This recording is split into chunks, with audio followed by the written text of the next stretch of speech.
is Jenna. I'm currently the age of 17 for the next 6 days. My birthday is on Easter this year. In September of 2007, I was diagnosed with Chiari Malformation type 2. The way that we found it was that I work at a doctor's office, and I used to work at a neurologist's office, and he was in visiting, and my mom was also there. Well, my back was hurting really bad, and so my mom was going to give me a lidocaine patch. Well, he basically told my mom that it was a horrible idea to give me a lidocaine patch because I would get addicted to them, and then I would, that'd just be a problem in itself. And he's like, well, how long has she had the back pain? And my mom told him that I've had the back pain since I was in 6th grade, and we've gotten it checked out, but they always say it's because of backpacks or it's because of the chairs at school or stuff like that. Well, and I've also have headaches. He asked me if I have any headaches, if I have anything like that, any other symptoms, and my mom said, well, she's also had headaches since 6th grade too. So he said, let's get some blood work and get an MRI and just see if there's anything wrong. Well, the blood work came back normal. So when the MRI came back, it said that I had a Chiari Malformation type 2 with a syrinx.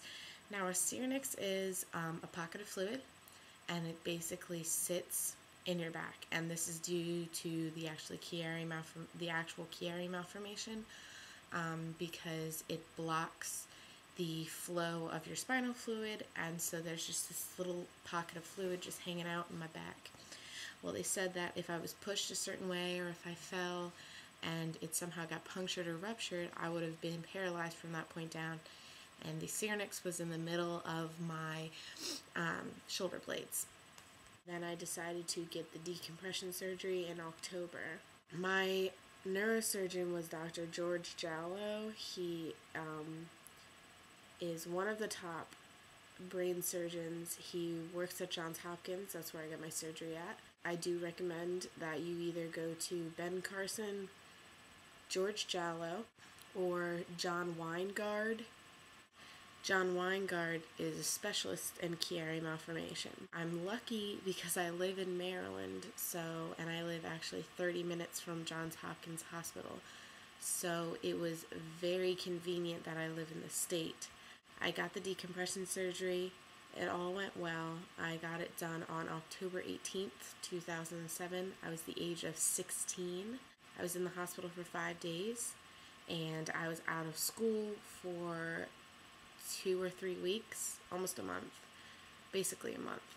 And I was planning on going back to school after the Thanksgiving break. The Thanksgiving break rolled around, and one night I started to feel nauseous, and I had a horrible migraine, and I was just in a lot of pain. Then I proceeded to vomit everything. I couldn't keep anything down. My doctor put me on steroids for a little bit, but the migraine wasn't going away. I don't like to sleep alone when I'm sick, so one night my mom slept with me in my bed, and I woke up in the middle of the night with a horrible migraine, and I couldn't sleep. So my mom went and got Excedrin migraine. I took it and I fell asleep.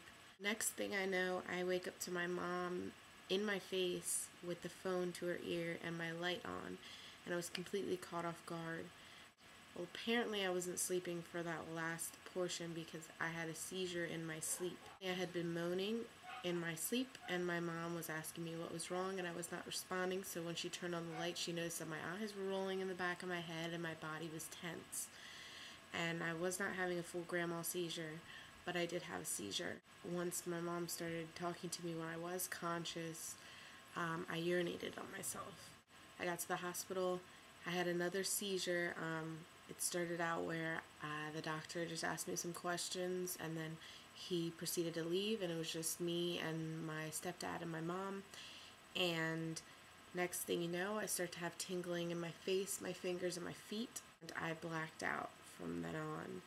They sent me to Johns Hopkins, which they gave me CAT scans and blood work and an MRV.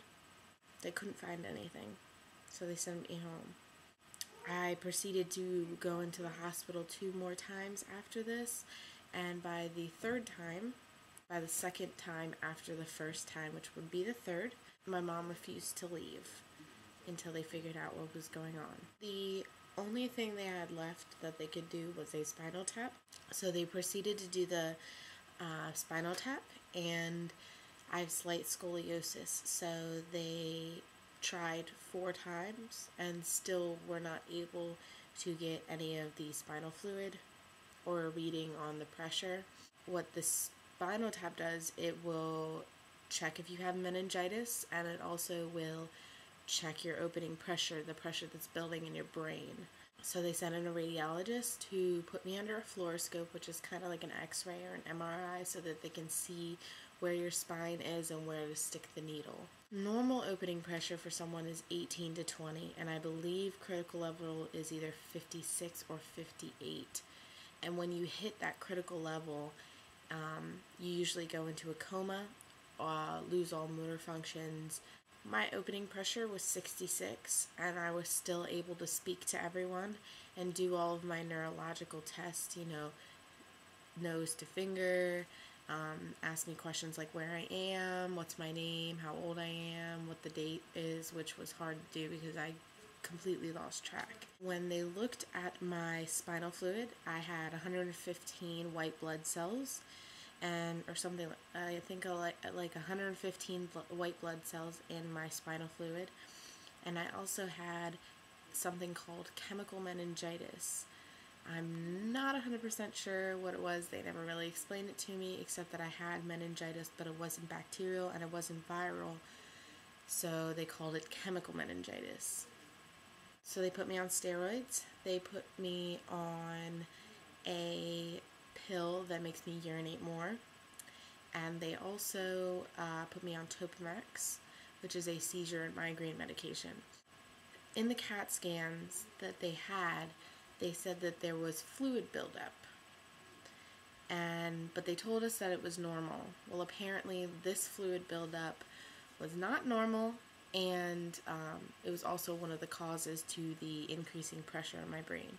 Apparently, the reason why I had that high of a count for my white blood cells was because when they did the decompression surgery, they had to actually go into the dura, also known as the lining of my brain, and to patch it up, they didn't want to use a skin graft, so because then that would be more risk of infection.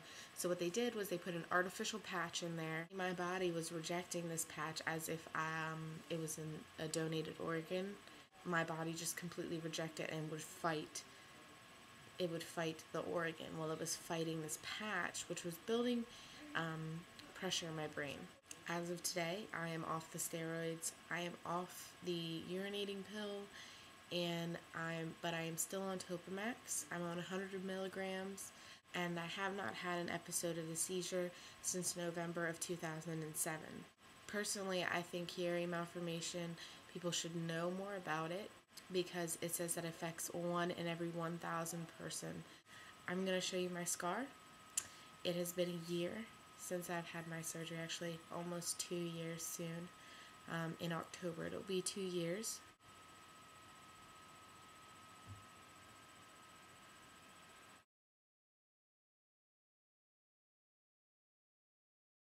For all of those that do have Chiari, whether it's type 1, type 2, type 3, I hope that you're doing well, and I hope that if you have any complications that the doctors will be able to figure it out, because I know what it feels like, because I had a migraine for 12 days and lost 9 pounds due to the fact that I was not keeping anything down.